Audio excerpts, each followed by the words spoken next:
argument that he's making is that when Shashi Tharoor, for example, from the Congress made that statement, the implication was not that India has never had a minority prime minister, for example. The implication was simply, can it happen now? And Nasir Hussain from the Congress is correct in that implication. When you take a look, for example, at Shashi Tharoor's tweet, he has simply said, can it happen now? Mehbooba Mufti has also posed a similar question towards the end of her tweet, where she said, can the same thing happen here when our minorities are shackled by CAA and NRC? So we see parties in the opposition raising this point that when laws, for example, are being introduced right now that according to them are subjugating minorities, can we have a prime minister from a minority? Let's go over right now to Shehzad Poonawalla, who is a BJP spokesperson. He's with us right now. Shehzad, good morning. Thank you so much for joining us here on CNN News 18. Shehzad, we took the question that you had asked in the reaction that you'd given, we took it to the Congress. We asked, how can you make a statement like this when you have had minority leaders already in this country? Their response to that was this.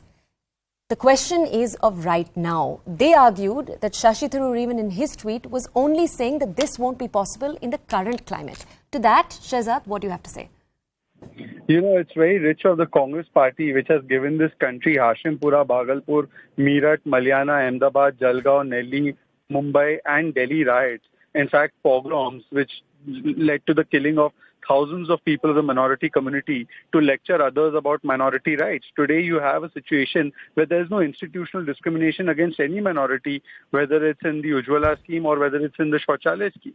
And that is the fact of the matter. But having said that, please tell, the Congress party must tell us that Dr. Manmohan Singh was a Sikh prime minister.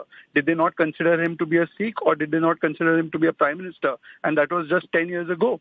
So this kind of argument being made at a time when the world is celebrating and lauding India and Indians, person of Indian origin has become the Prime Minister of UK. Instead of celebrating it, why use this as an opportunity to undermine India's achievement or India's standing at an international platform? This is because the Congress party has time and again resorted to this kind of politics only because they happen to be uncomfortable with those who are in governance right now. And that is the fact of the matter. Okay, Shehzad Poonawalla, thank you so much for joining us this morning and bringing us your perspective on the story.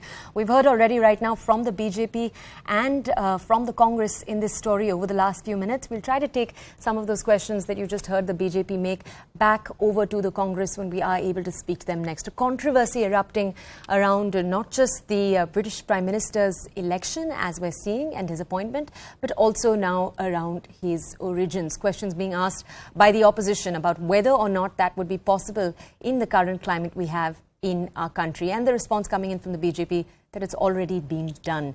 We'll share with you more responses that have come in from other political parties in the next few moments. Right now, as we're already sharing with you, responses that have come in first from Mehbooba Mufti. Mehbooba Mufti, remember, is from the PDP in Jammu and Kashmir. You've after that had Shashi Tharoor from the Congress, and after that also P. Chidambaram, both comment on this. I want to read out for you what Mehbooba Mufti had to say, because she made her comments 16 hours ago. Her statement, because I want to be very particular here, she'd argued that while all India rightly celebrates, it would serve us well to remember that while UK has accepted an ethnic minority member as its Prime Minister, we are still shackled by the divisive and discriminatory laws like the NRC and the CAA. So over there, we see Mehbooba Mufti making the argument that the laws in the country currently subjugate minorities. Now, she has over here used the phrase still shackled, which is what the BJP is taking opposition to. The BJP is arguing, how can you say still shackled, for example, when you've already had ethnic minority members as both the president and the prime minister in our country? Not only that, we've obviously had members from ethnic minorities in various other constitutional posts. That's the argument essentially that's come in from all three parties. We'll bring you more updates right now. We are trying to see what different political parties have to say on this entire controversy. Rishi